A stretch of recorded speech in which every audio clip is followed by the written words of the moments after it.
Welcome back to historic Swisher Gymnasium. Tonight, Jacksonville University dropping a close one in overtime to the Florida Gulf Coast Eagles.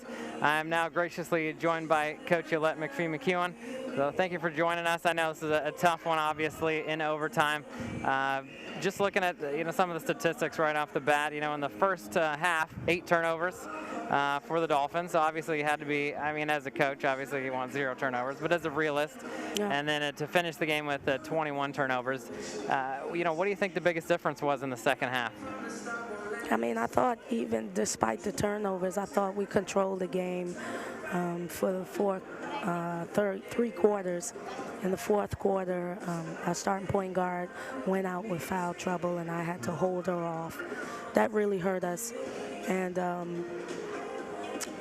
we did not shoot well from the free throw line, and I knew that if we could make free throws, we'd have a chance to win the game. Nevertheless, we still had a chance, and I think my team is just continuing to grow, and the great thing about this is we have, I think, 4 more games or 5 more games to grow and continue to improve with the hopes of playing them again in the championship game. I was going to say, obviously you don't take too much solace, obviously, because it's still in the end a loss. But like you said, the growing of the team, and just looking from last Thursday, you just look in a few days, the difference in the score, somebody's going to look at that and say, whoa, all right, especially around the conference, they may take notice and say, hey, Jacksonville's not just going to roll over. We've got some fight to them now.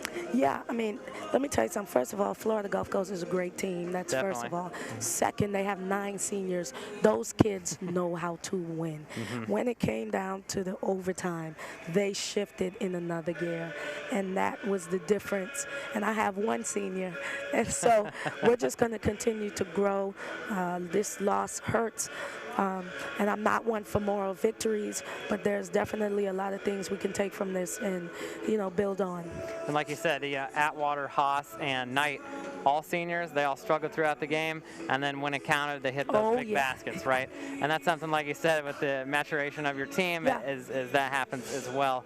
But what is the message now to the team before going into the road trip on Saturday? Yeah, when we realized the game was over with 1 second on the clock, they started to put their heads down, and I just put up the number 3 because we're going to see them 3 times, and that's our plan.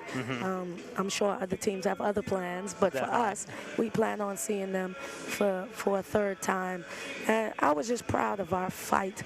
A lot of people have big expectations for my team, and so do I, but I am a realist, and I know that we're young and we're growing, and I expect us to continue to build in a positive manner from this. Definitely. Well, good luck this weekend. Thank you. Thanks for joining us. Appreciate it. For Coach Yo, I'm Chris Dittmer, and thanks for joining us on ESPN3.